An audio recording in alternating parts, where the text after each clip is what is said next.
You're listening to Mind the Gap with Michael Comyn, a weekly reflection on emotional intelligence and the philosophies that help us understand ourselves and others. In this episode, Michael explores a simple but powerful principle known as Hanlon's razor, a reminder that most mistakes are not acts of malice but of misunderstanding. How would life change if we stopped assuming bad intent and started choosing generosity instead? Here's Michael. There's a simple rule I've tried to keep close, though I'll admit I sometimes forget it in the heat of the moment. It's called Hanlon's razor, and it goes like this. Never attribute to malice that which can be adequately explained by stupidity. It's a sharp-edged line, and perhaps a little harsh, but it cuts through one of the greatest traps in human thinking: our tendency to assume bad intent when something goes wrong. When someone cuts you off in traffic, when a colleague fails to reply to an email, when a family member forgets an important date, how quickly we jump to judgment. We fill in the blanks with motives. We imagine slights where there may be only oversight. Hanlon's razor invites us to pause and ask, could it be something else? Something far less personal? The phrase itself first appeared in the 1980s, though the idea is far older. Versions of it can be found in the writings of Goethe, Napoleon, and even in the wisdom of the Stoics. Marcus Aurelius wrote in Meditations, "Whenever you're offended at someone's fault, turn to yourself and study your own failings. Then you'll forget your anger." He was saying in his own way that not every wrong is an act of harm. Some are simply mistakes, the sort we all make.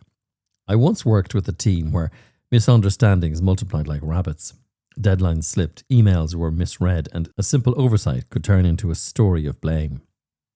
We became experts at detecting insult where none existed. It took a long time to realize that most of these conflicts weren't about competence or attitude. They were about bandwidth, distraction, and assumption. They were quite simply too busy to think kindly. We were, quite simply, too busy to think kindly. Hanlon's razor offers a way out of that spiral. It tells us, step back. Don't rush to label someone's error as deliberate. They may be overwhelmed, uninformed, or struggling with something invisible to you. Psychologists call this the fundamental attribution error, our built-in bias to attribute other people's mistakes to their character, while explaining our own by circumstance. If I'm late, it's because traffic was terrible. If you're late, it's because you don't respect my time. The brain does this automatically. It saves effort, but it also saves resentment when we learn to override it. The truth is, much of life's friction isn't driven by malice, but by misalignment. Someone didn't hear, didn't notice, or simply didn't think the way you did. Now that doesn't excuse the behaviour, but it reframes the intention. And intention is everything in emotional intelligence. Daniel Goleman, who popularised the concept, reminds us that self-regulation begins with empathy, the ability to imagine another's perspective before reacting from your own. Hanlon's razor can be seen as an applied empathy. It's the mental tool that helps us say, this might not be about me at all. Let me give you a personal example. Years ago, in my early days of broadcasting, I was the Saturday afternoon continuity announcer on RTE Radio 1, a mere 3 weeks on the job. Suddenly, the studio went silent. Dead air. I leapt into action, apologised on air, and played some music while I phoned the original studio to see what had happened. They calmly replied, "Oh, we're finished."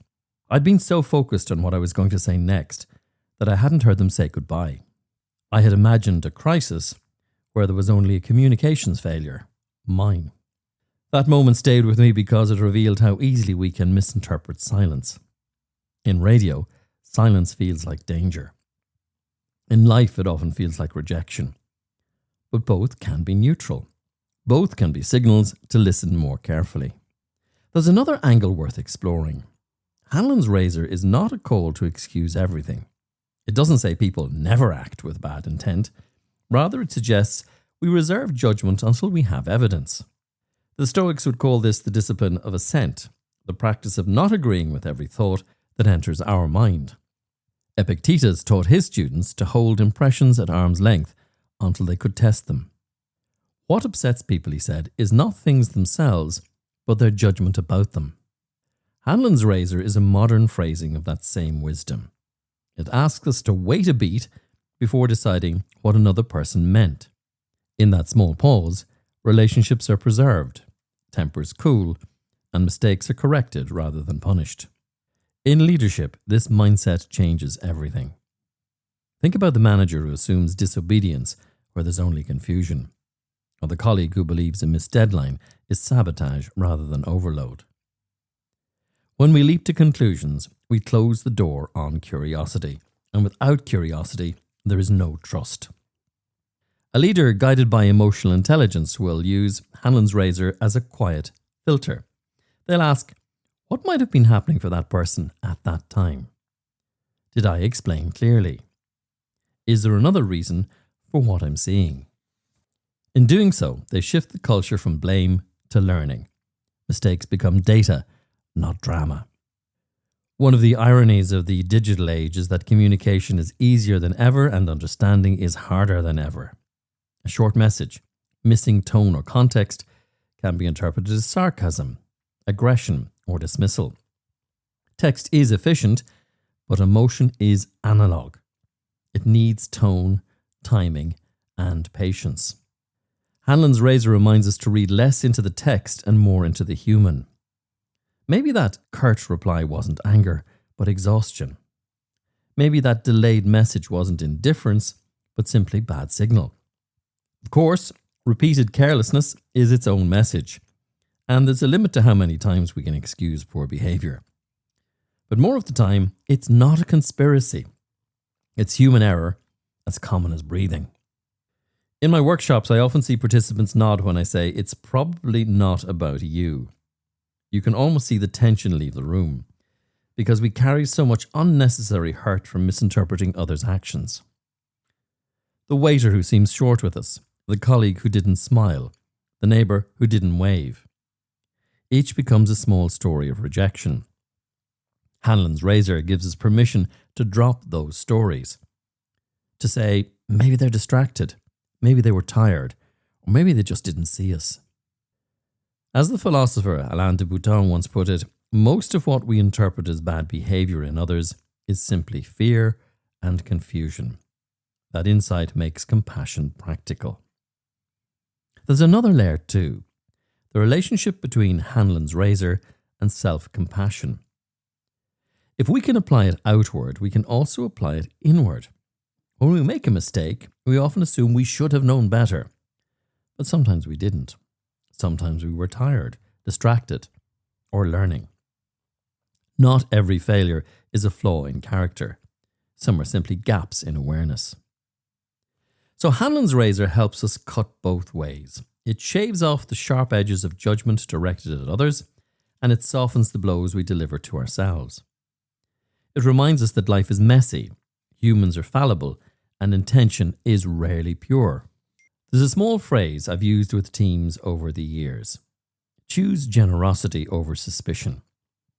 That's Hanlon's razor in action. When we interpret through generosity, we build safety. When we interpret through suspicion, we breed fear. The Stoics would say that wisdom lies in discernment, knowing when to forgive and when to hold accountable. Hanlon's razor doesn't remove accountability.